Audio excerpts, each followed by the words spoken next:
So everyone likes Ivy, right? She's cool, she has a dragon, she has nice little boots or whatever, and everyone knows she's good on Lyn. But how good is she on other units? She usually uses Lyn to speed fix her because she has what I would call average speed, which means you have speed that if speed fixed can be pushed into high speed, which means you can actually double in one round consistently off of your speed. But let's look at a Corin build. So here's Corin floating here looking all cool and smug. Alright, so the build is this. Speed +5 and Speed Taker. This is the Speed Fixer, so that she can still get the speed she would get from Lyn. Right now she's sitting at 24 speed. When Speed Taker triggers 5 times, which requires you to get 5 player phase kills, she will be sitting at 34 speed, which can double very fast enemies. So it's still enough speed. Right now she has enough speed to double slow enemies. And once she gets her speed taking going, she can double medium speed and in some cases fast enemies. Corin gives her HP +15, adding to her bulk. She also has magic increase for more damage, so the damage fixing actually comes from Corin. Corin also gives you quality time for healing allies nearby, and Draconic Hex or debuffing, as well as pair up for negating chain attacks. She can run Bolganone and Thoron. She can also run Excalibur if you want, but Bolganone with some kind of like hit fix, damage fix, or weight fix, or avoid and hit fix. So like you can run Lucina, which gives you -1 damage, -1 weight, +30 hit and avoid. That's perfect. Sigurd is good. Lyn is a good engraving, and then Thoron should have some kind of accuracy engraving. Where it could be Byleth, it could be Erica.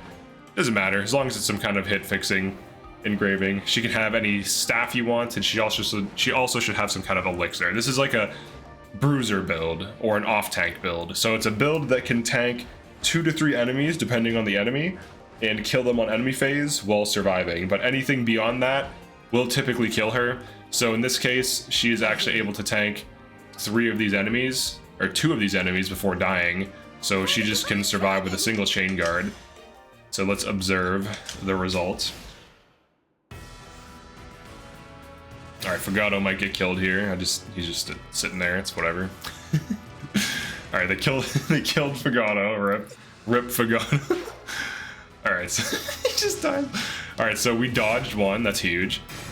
So this is like the idea. She has a little bit of a void tanking, not a ton, so that she can off tank. So she's able to dodge 2 and kill 2. She can tank 2, and then the third one kills her. So she actually dodge tanked all 3. So this is why the like Lucina or Sigurd engravings are good on her bulk, so that she can tank with a void. Now it won't be like 100% reliable, but if you can get enemies to like 30 to 50 hit rate, you can mitigate damage just by avoiding randomly. Here, let's stick to Mara here, so we don't have to go through their death thing. All right, so 2 hit her here, and then what I can start doing is start attacking to start building speed. So with a single chain garter, off tanks can actually hold a front against like small enemy squads. And then as she gets speed taker, she starts getting more avoid. And the chain guard just is there just to prevent death if they do all connect. So, if you're tanking 3 to 4 enemies and they have like 50% hit rates, those can all hit and you can still die. That's why the chain guard is important. And then she can kill this enemy, start building up more speed, and start doubling things like this in enemy phase. And she can also freeze too. So if she needs to freeze to protect herself, this is the idea. This is a positional skill. This is like a high skill thing, this build, because essentially what you can do is you can look at a position and dynamically position Ivy. So like, let's say she can tank all these. So I can freeze things as needed, or I can kill things as needed. So I can kill this, get another speed taker, and I can tank 2 of those. Now, if I freeze this, let's say I was at half health. If I engage and kill this while freezing, she freezes this and then just has to get hit by 1. So you can actively manipulate the position to your advantage so that you don't die, and so that you like freeze things while holding an aggressive forward position. So in this case, she kills this, gets another speed taker. So she has 2 speed takers. Looks like Fram is gonna die. Whatever. I just put her there just to chain guard in the opening because, funny enough, I just recorded this video and she got hit by all 60%, which is unlikely. But I think they're gonna kill Fram now. It's fine. It's fine. This isn't part of the video. I'm just showing the Ivy. I'm just demoing the Ivy. Alright, we lost another unit. That's very unfortunate. Just letting them sit there and die. Alright, they're gonna kill Fram. This is like a level 7 Fram, so... Divine One, where are you? Port tanked a hit, that's kind of nice. These guys are kind of getting in the way. There we go. This is what we're here for. The Ivy tank. You can use terrain to your advantage, you can use the freeze to your advantage. This is a pretty fun build because unlike other Corin builds that just kind of freeze and canto out, you freeze and hold positions and then enemy phase. And you can catch physics, you can catch great sacks, you can catch whatever you need to heal and sustain. You can use elixirs, you can just fly so that only one enemy can hit you and use an elixir. This is a very high skill in terms of positioning build for Ivy. So like right now, all these things can hit me, right? But if I just change my position, only 2 hit me. Or if I want to let more hit me, I can do that, or I can freeze them. So I could like go over here. All right, so look at how many things hit me. 3 things hit me here. And if I freeze these, I'm sorry, 5 things hit me here. If I freeze those, I could be fine. If I go like, let's see. Can I fly over this ballista? That's weird. It's just out of range.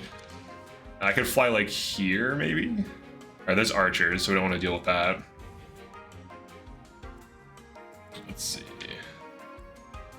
What's this guy deal to me?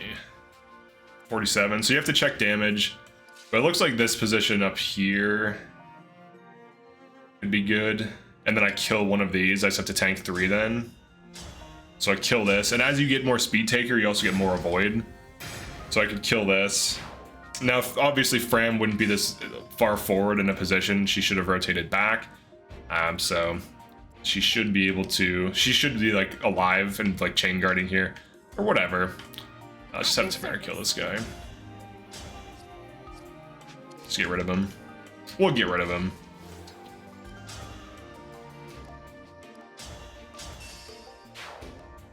I'll just move Hort back so she doesn't get attacked. I'm fine. So we don't have to watch them attack another unit. Just get them back there.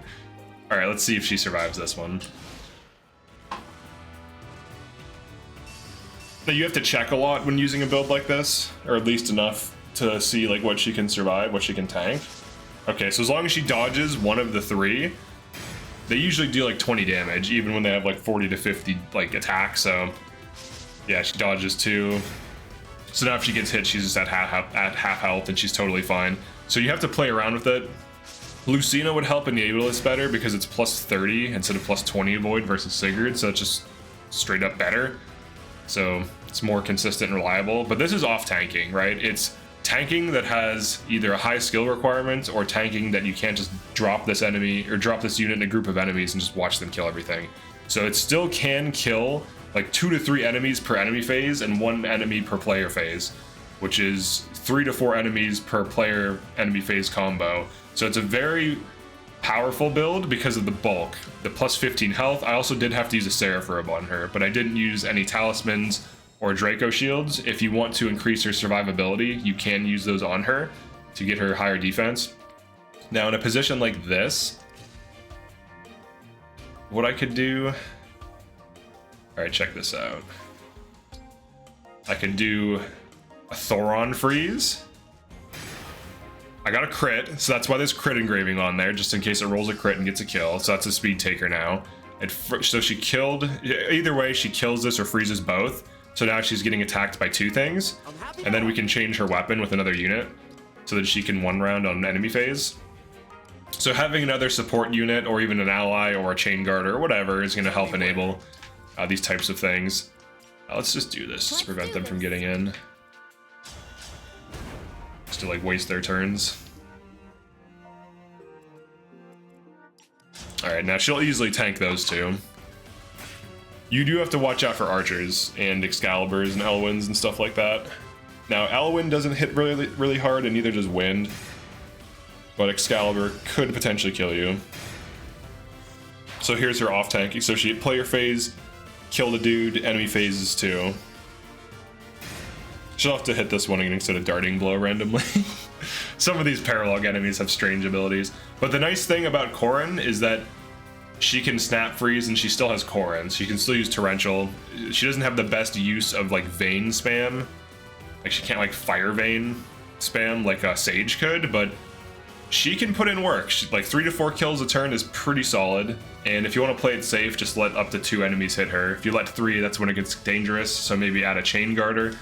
But Seraph Robe and then Max Bond Corin, you're looking at plus 20 HP, and that adds to her bulk. If you run Draco, like 2 to 3 Draco shields and like 2 to 3 talismans on her, you can make her like even tankier, but that's usually best reserved for your actual tank, which in this case is my Diamant Ike. And on a position like this, this is where it gets kind of sketchy, but these archers are involved.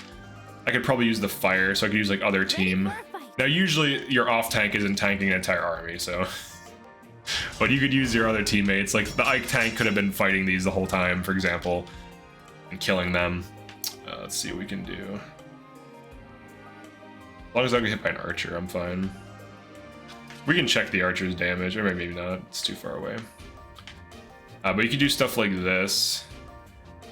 You like snap freeze from here, chain guard. Now, if you are gonna get hit by an archer and you do have a chain guard, the archer will usually act first. So it'll break the chain guard and then suicide on her. So you still can tank archers. You just need like a chain guard or a bondage shield or whatever. Something to negate that hit.